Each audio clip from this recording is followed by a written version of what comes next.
ایک دجال کا ظہور ہے۔ پوری انسانی تاریخ میں دجال کا فتنہ بدترین اور خطرناک ترین ہے۔ اس کے فساد کی شدت کا اندازہ اس بات سے لگایا جا سکتا ہے کہ ہر نبی نے اپنی امت کو اس سے خبردار کیا۔ دجال کا مطلب بڑا جھوٹا ہے، کیونکہ دجال بھی سچ کو جھوٹ کے ساتھ ملا کر بولے گا، اسی لیے اس کو دجال کہتے ہیں۔ وہ پہلے اپنے آپ کو ایک مومن کے طور پر پیش کرے گا اور لوگوں کو بھلائی کی طرف بلائے گا، لیکن بعد میں وہ نبی اور آخر میں وہ خدا ہونے کا دعویٰ کرے گا۔ کہا جاتا ہے کہ وہ یہودی نژاد ہوگا۔ مفتی احمد یار خان نعیمی رحمۃ اللہ علیہ نے فرمایا، دجال کی دو قسمیں ہیں، معمولی اور بڑے۔ جہاں تک معمولی دجال کا تعلق ہے، ان میں سے بہت سے تھے اور ہوں گے۔ ہر جھوٹا نبی، جھوٹا مولوی، صوفی جو لوگوں کو گمراہ کرتا ہے وہ دجال ہے۔ بڑا دجال صرف وہی ہے جو خدا ہونے کا دعویٰ کرے گا۔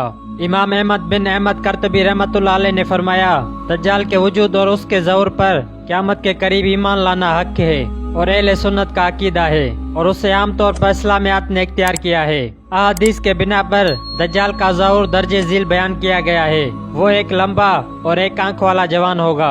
اس کی ناکارہ آنکھ سوجے ہوئے انگور کی طرح ہوگی اور دوسری آنکھ خون آلود ہوگی۔ اس کا سینہ چوڑا ہوگا لیکن تھوڑا سا دھسا ہوگا۔ اس کی پیشانی چوڑی ہوگی جس کے دونوں آنکھوں کے درمیان کافر لکھا ہوگا۔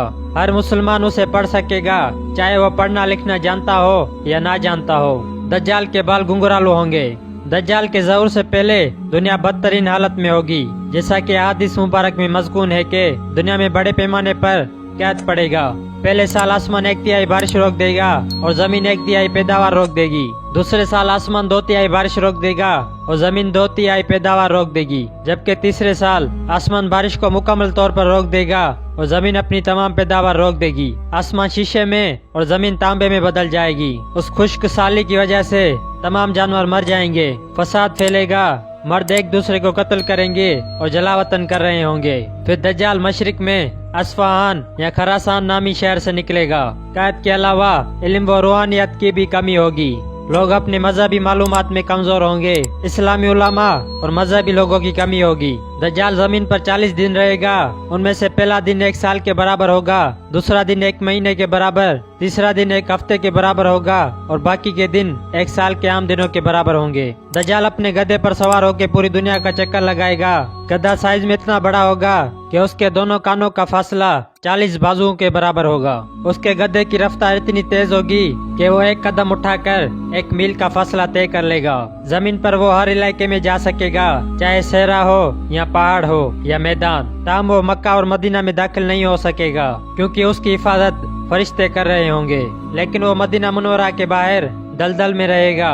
مدینہ منورہ میں 3 جھٹکے آئیں گے جس کی وجہ سے ہر کافر اور منافق مدینے سے بھاگ جائے گا اور دجال میں شامل ہو جائے گا۔ اس دن مدینہ ہر منافق مرد و عورت سے پاک ہو جائے گا، اسی لیے اس دن کو یوم خالص بھی کہا جاتا ہے۔ بعض روایت کے مطابق دجال بیت المقدس اور طور کی پہاڑی پر بھی نہیں جا سکے گا۔ دجال اپنے مختلف چالوں سے لوگوں کے ایمان کو تباہ کرنے کی کوشش کرے گا۔ حدیث مبارک میں ہے کہ اس کے ساتھ روٹیوں کا پہاڑ ہوگا۔ دجال کے پیروکاروں کے علاوہ تمام لوگ شدید پریشانی میں مبتلا ہوں گے۔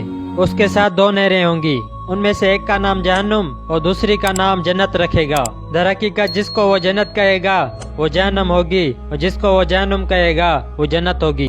جب وہ حکم دے گا تو آسمان سے بارش برسے گی اور ایک شخص کو قتل کرنے کے بعد دجال مقتول کو لوگوں کے سامنے زندہ کرے گا۔ دجال کی شرارتوں سے پریشان ہو کر مومن شدید پریشانی میں بھاگ کر جبل دکھان نامی پہاڑ میں پناہ لیں گے، لیکن دجال ان کا پیچھا کر کے پہاڑ کو گھیر لے گا۔ مومن شدید پریشانی اور بھوک میں ہوں گے، پھر اللہ عز و جل سیدنا عیسیٰ علیہ السلام کو بھیجے گا۔